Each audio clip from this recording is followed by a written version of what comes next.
I'm going to demonstrate reclined bound ankle pose. So this is a good pose to do to help relieve menstrual cramps. It's also just a great pose for relieving tension in the hips and a nice pose to put yourself in if you want to relax for at least 5 minutes. And I mean, you could hold the pose for up to 15. I would suggest building that up slowly though, because it is quite a strong stretch for the inner thighs.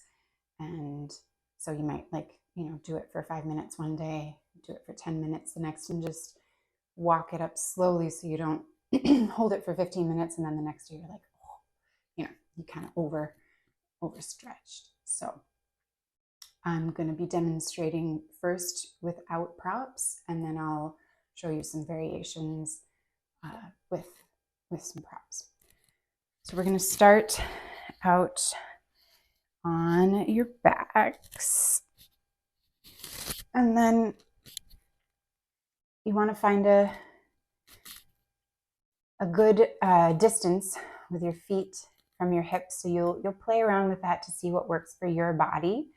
But basically, the feet are going to come together and the knees are going to come out wide.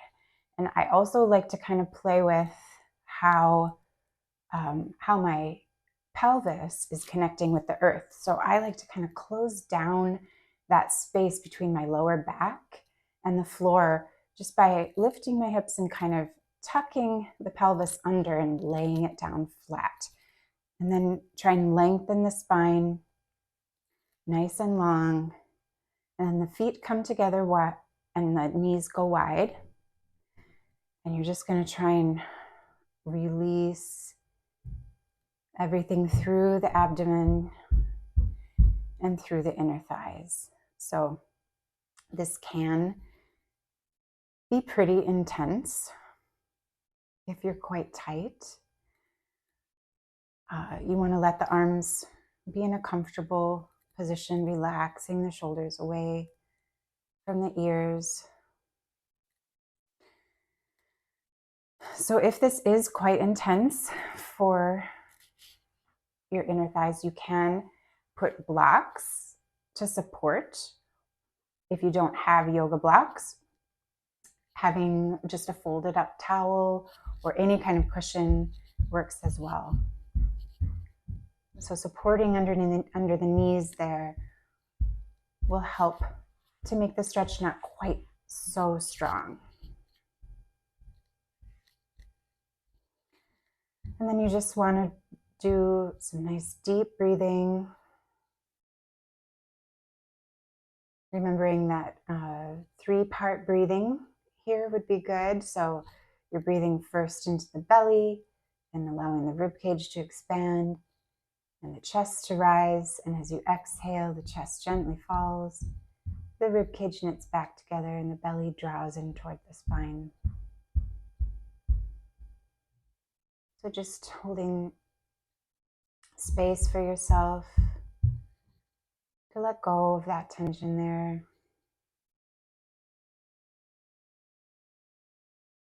Allowing the breath to help you release.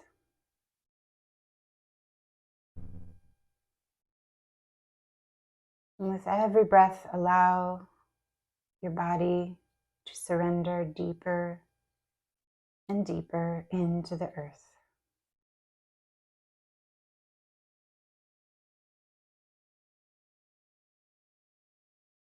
So if you've found a comfortable position and you want to just stay there and keep breathing, please do so. I'm going to demonstrate another way of using props in this pose.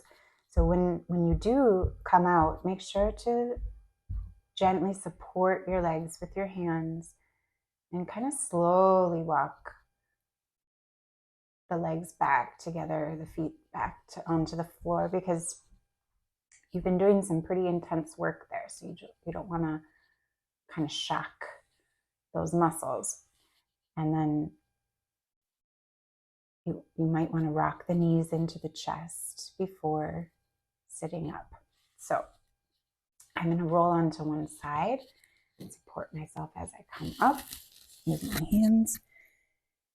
Just coming gently out of the pose.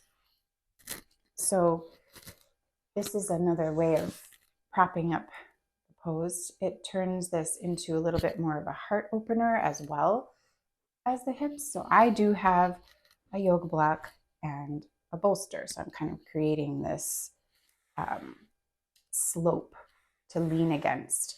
So if you don't have a bolster and a block, you could create the same angles with, again, a folded up blanket, a folded up towel to support here, or a cushion here, or again, a cushion here.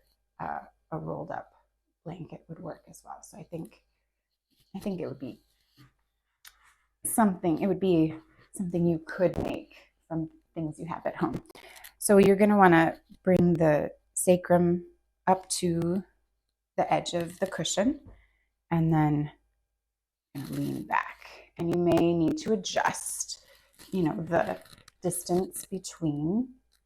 Find a comfortable position so you're feeling supported and your neck is comfortable.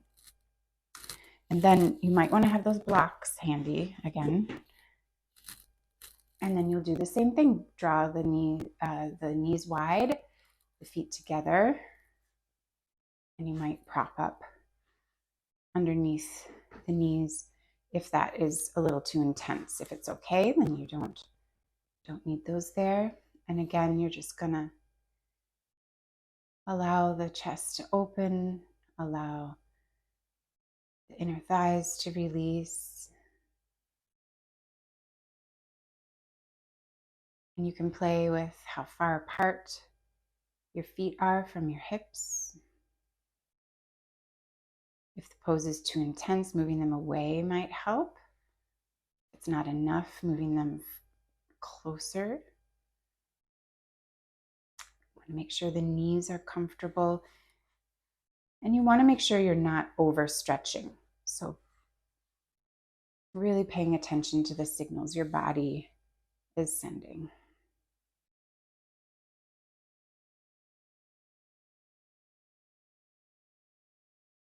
So that is another lovely relaxation pose that also does help with relieving menstrual cramps. And then we'll slowly come out of the pose, but if you are going to continue to relax, please do so. So I'm just going to remove the blocks and just carefully come up. Always being mindful when you've been in a pose for a long time, because your muscles might be kind of set in that release mode, so you want to come out gently. So I hope that helps. Thanks.